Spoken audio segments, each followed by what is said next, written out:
Welcome sa aking kusina.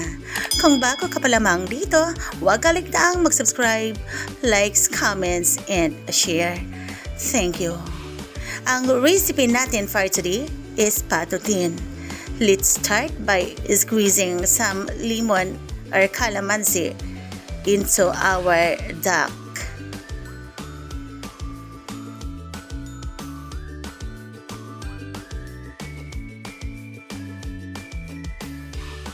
Aside from putting some lemon or calamansi juice sa labas, maglalagay din tayo nito sa loob ng pato. So, after putting some lemon inside, irarab po natin ito ng mabuti upang talagang maalis yung kaniyang unwanted smell.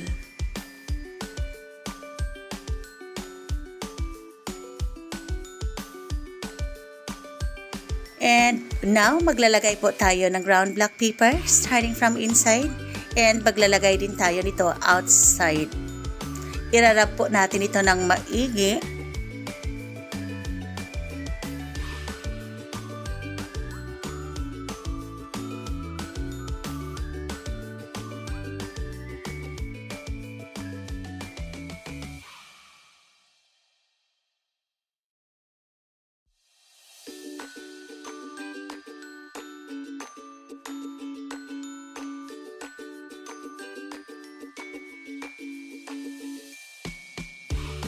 Dito, maglalagay na rin tayo ng salt.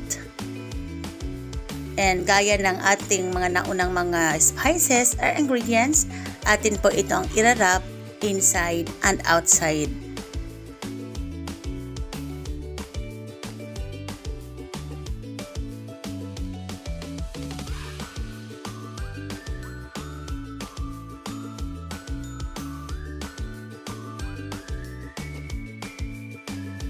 Dito, maglalagay na rin tayo ng isang pirasong sibuyas, bawang, spring onions,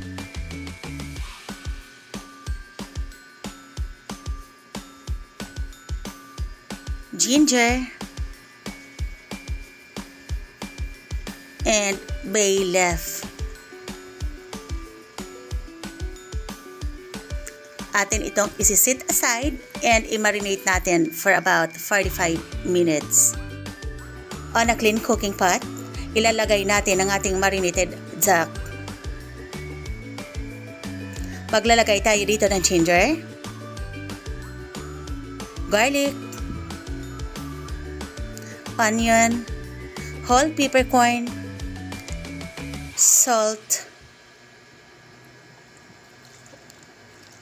1.5 liter water,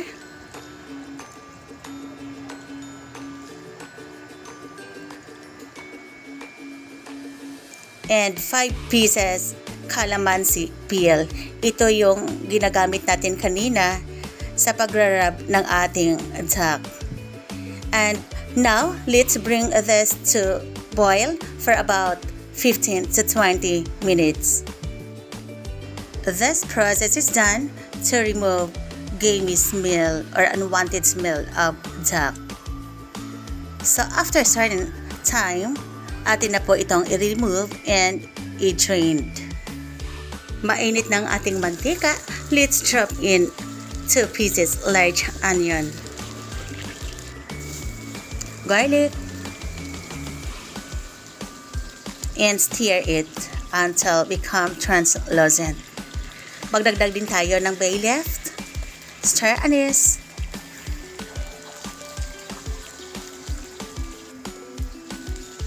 and 50 grams butter. Continue stirring lamang po mga friends.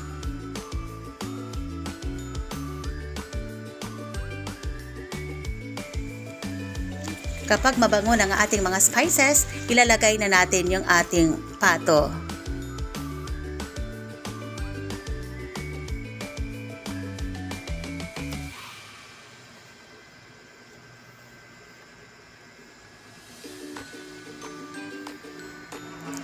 Atin itong takpan and i-fry natin ito mga friends hanggang sa mamula-mula na po ang kulay nito, or slightly become brown in color. So maglagay tayo dito ng whole black pepper, chicken cubes, Worcestershire sauce, and atin po itong stir.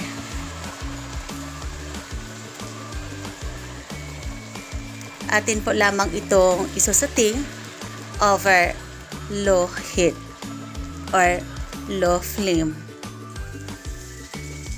Maglalagay tayo dito ng clear soda or Sprite, pineapple juice, water, and salt. Ang dami na inyong water na gagamitin mga friends ay nagdidepende po ito kung gaano katigas ang inyong ginagamit na pato or gaano katigas ang karne.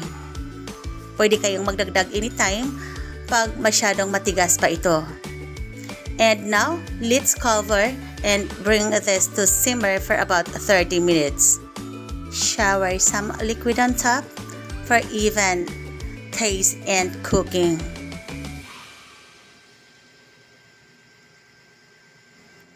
And dito, magdagdag na rin tayo ng white sugar or brown sugar, depende kung ano yung available sa inyong kusina.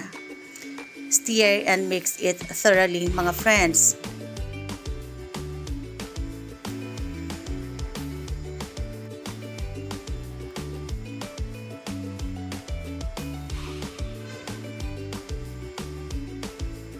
Takpan natin ito and lulutuin lamang natin ito over low flame. So wag kaligtaang ibabaliktad ito in every 30 minutes. So now let's add up some pineapple tidbits.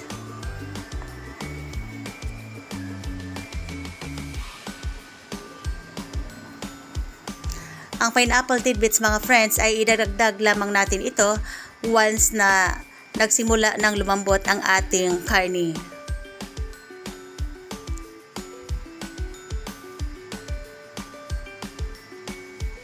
Huwag kaligtaang i-check ito paminsan-minsan.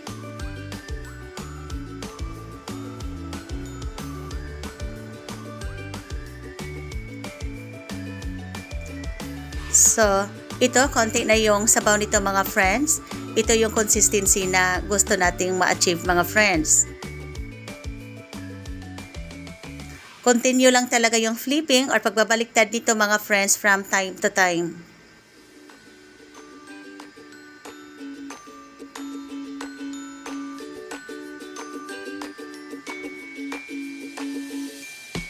Since malambot ng ating pato and konti na lang yung sabaw, maglalagay tayo ng bell pepper.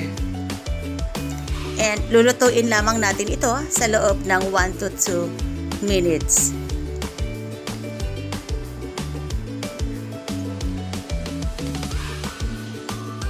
Luto ng ating patutin. This is ready for plating.